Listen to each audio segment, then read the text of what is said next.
Estamos em guerra. Nossas famílias estão sequestradas dentro de casa. Eu não sei se algum deputado aqui, ou mesmo Vossa Excelência que estão na mesa, já tiveram a triste experiência de ter algum parente seu ser assaltado. A minha esposa foi assaltada em São Paulo com a nossa netinha de 2 aninhos no banco de trás. Quase levaram o carro com a minha netinha embora. O sobrenome de Vossa Excelência é polonês. Estou errado? A Polônia, que em 1º de setembro de 1939 foi sitiada por todos os lados e uma guerra que devastou o país, matando quase 6 milhões de pessoas. Então, em nome de todas essas pessoas que já morreram na guerra, eu faço aqui um apelo de fato ao governo Lula e a todos os deputados que aqui estão, para não romantizarmos a criminalidade. Não se pode romantizar, não se pode brincar com o inimigo e não se pode fazer pactos com o diabo. Eu não sou da segurança pública, nunca subi numa favela para poder trocar tiro, mas nasci lá. E defendo a segurança pública porque, pra mim, amigo, você sair de casa sem saber que vai voltar pra casa e ainda ter que aguentar justiça, que é completamente contrário a você, porque policial hoje não pode mais matar, não. É um crime policial matar hoje. Tem processo administrativo, o cara se ferra. Igual os heróis de Varginha, lá em Minas Gerais, que abateram 26 bandidos criminosos. O que aconteceu? Sofrendo perseguição por parte da Polícia Federal. Ou seja, ser policial aqui nesse país, tenham sempre a minha voz aqui. Porque eu sei de fato como é, né, você ser atacado por todos os lados. Vossa Excelência sabe que existe fidalguia por parte desse deputado aqui, eu não sou de briga. Senhor presidente, obrigado pela oportunidade. Senhor ministro Lewandowski, bem-vindo a essa casa. Nobre ministro Mendonça Filho, sempre ministro. Um prazer ter Vossa Excelência aqui. O assunto é pertinente, o assunto é apaixonante, o assunto precisa de fato ser debatido. Melhor do que iniciativa alguma é algum tipo de iniciativa.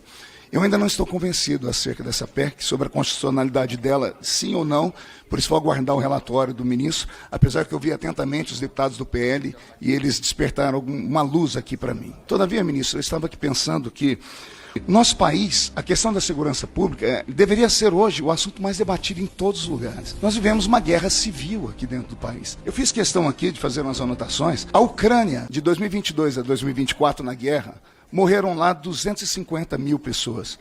A guerra da Síria, em 14 anos, 528 mil pessoas. A guerra do Iraque, 15 anos de guerra, 295 mil mortes.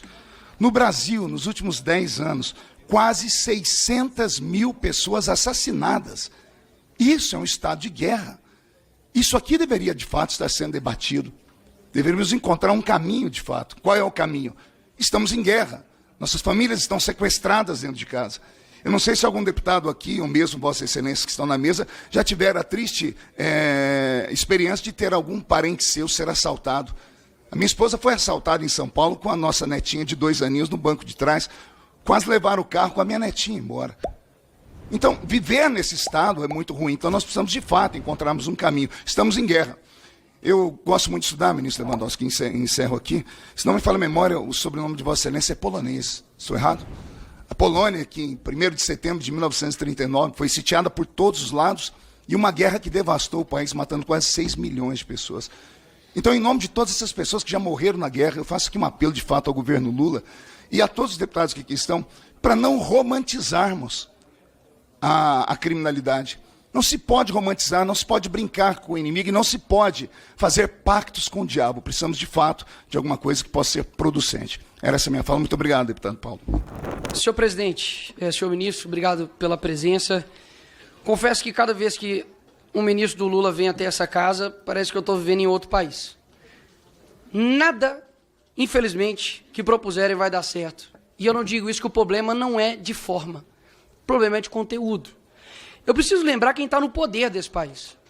É um cara que recebeu um narcotraficante, narcoterrorista, de tapete vermelho, que é procurado pelo DEA dos Estados Unidos, com uma recompensa de 25 milhões de dólares.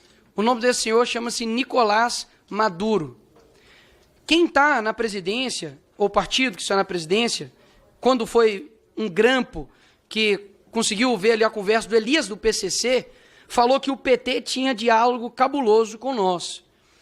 O atual governo, que é o seu chefe, senhor ministro, acabou de dar asilo à ex-primeira-dama do Peru, foi condenada por 15 anos de corrupção passiva e lavagem de dinheiro.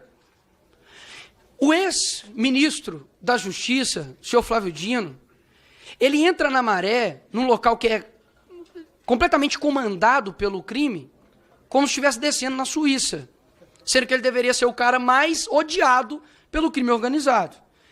E hoje, nós temos na cadeira de ministro da Justiça, que, na época do STF, soltou Luiz Fabiano Ribeiro Brito, que era aí acusado de ser tesoureiro do PCC, que até pouco tempo estava em um evento com o Stedley, um evento do MST, que instituiu, inclusive, a audiência de custódia, que a partir dessa implementação, 566 mil pessoas foram soltas. Isso representa 40%. Então, eu preciso lembrar que aos senhores, de que o problema da segurança do Brasil não é um problema, é um plano. É isso que está acontecendo. Porque a PEC da segurança não trata sobre segurança, horas. Cria uma polícia de governo, não uma polícia de Estado. Você centraliza o poder na União. E o senhor acabou de dizer aqui que o senhor é federalista por completo. Por que não fortalecer os entes federativos? Qual governador está a favor disso? Qual governador? E mais, ele centraliza isso na União, e se o Estado não cumprir o que a União quer, a União não envia dinheiro para o Estado. Ou seja, quer trazer para a União a segurança pública, mas vamos fazer um retrospecto? O que a União, o que ela comanda, o que ela tem de competência é de qualidade aqui no nosso país. Vamos lá. A gente tem a saúde que está em escândalos e recordes de dengue, que está faltando insulina nos postos. Você tem a educação, que nós ocupamos aí os últimos lugares na OCDE, e cortes bilionários, inclusive. Nós temos as estradas que mais matam pessoas do que, de fato, passa carro. Você tem a aposentadoria, e eu não vou tocar nesse assunto aqui, enfim, pode ser muito sensível, mas que suponhamos aí que tem, talvez, né, um rombo de 90 bilhões. Você tem as estatais dando roubos bilionários. Você tem um meio ambiente com recorde de queimadas na Amazônia, no Pantanal, que o Lula bateu o recorde, depois ele bateu o próprio recorde dele. Ou seja, eu não sou da segurança pública, nunca subi numa favela para poder trocar tiro, mas nasci lá. E defendo a segurança pública porque, para mim, amigo, você sair de casa sem saber que vai voltar para casa e ainda ter que aguentar justiça que é completamente contrário a você, porque policial hoje não pode mais matar, não. É um crime policial matar hoje. Tem processo administrativo, o cara se ferra. Igual os heróis de Varginha, lá em Minas Gerais, que abateram 26 bandidos criminosos e o que aconteceu? Sofrendo perseguição por parte da Polícia Federal. Ou seja, ser policial aqui nesse país, tenham sempre a minha voz aqui, porque eu sei de fato como é, né, você ser atacado por todos os lados. Mas vamos seguir aqui na PEC. A PEC de Segurança Pública, enviada pelo Ministério, não tem uma proposta de que realmente, se 1/3 disso aqui for cumprido, vai valer a pena, tá? Redução da maioridade penal. Hoje o menino pode matar, roubar, estuprar, cometer latrocínio, roubo seguido de morte. Ele pode votar, né? Decidir o futuro do país, mas não pode ser responsável pelos seus atos. Não tem nenhum tipo de segurança jurídica para os policiais, como eu escrevi aqui, de que hoje o policial está com medo de trabalhar. Existe uma imagem de um policial, se eu não me engano, em Minas Gerais, onde um carro cheio de bandidos com fuzil, ele bate de encontro e quando ele olha, ele não atira com medo de dar alguma coisa para ele. Infelizmente, senhor relator, esse soldado da PM foi abatido. Não há nenhum tipo de sugestão na PEC a respeito do fim da audiência de custódia. Se os senhores tiverem aí uma curiosidade, vá até a internet, TikTok, que a Janja gosta, e coloca lá assim, audiência de custódia. Você vai ver bandidos sendo tratados melhor do que os idosos agora estão sendo roubados no INSS. Eu participei de diversas, senhor ministro, diversas audiências de custódia quando eu estava na PUC Minas. Era o mesmo papo, o senhor foi bem tratado, apertaram muito a sua algema, e aí ele é solto mais rápido do que o policial que tem que ficar lá lavrando o boletim de ocorrência. E não ganha adicional de salubridade, não ganha adicional de periculosidade e nem adicional noturno, nem nada. Só ganha um bom adicional de pancada na mídia e pancada também no judiciário. E ai dele, se ele cometer algum erro, né? Porque aí é um policial mal treinado. Enfim, não há nenhum tipo de sugestão sobre endurecimento de penas para criminosos.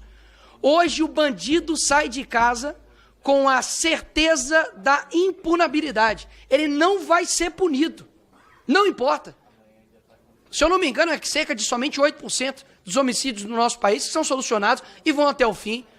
Hoje um criminoso, ele fica em paz, tranquilo, para poder se matar um policial, se matar um pai de família, não tem problema. O que o ministro Mendonça aqui disse é perfeito, eu já tenho repetido isso há muitos anos, senhor presidente, de que existe pena de morte no país? Sim, para vítima. Existe prisão perpétua aqui no nosso país? Sim, existe. Para quem tem que colocar câmera, todo um aparato de segurança na sua casa, tem que andar de carro blindado, que em outros países é só o presidente, talvez o diretor da FBI usa, mas aqui no Brasil todo mundo usa, afinal de contas, né, as pessoas podem tomar um tiro, né, por estar ali com um bem.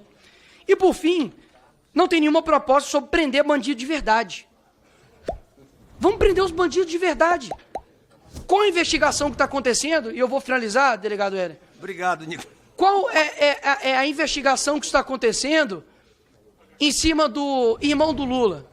Qual a investigação que está acontecendo do cara que afirmou, do Comando Vermelho, que ordenou trégua de crimes na reunião do G20 no Rio?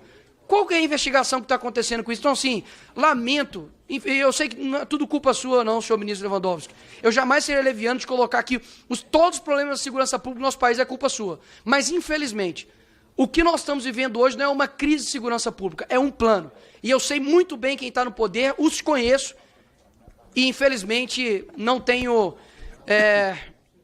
bons sentimentos para o futuro do nosso país com relação à segurança pública. Que chegue alguém e buquelize esse país aqui. Obrigado, presidente. Perdão, delegado Eder Mauro, por receber meu tempo.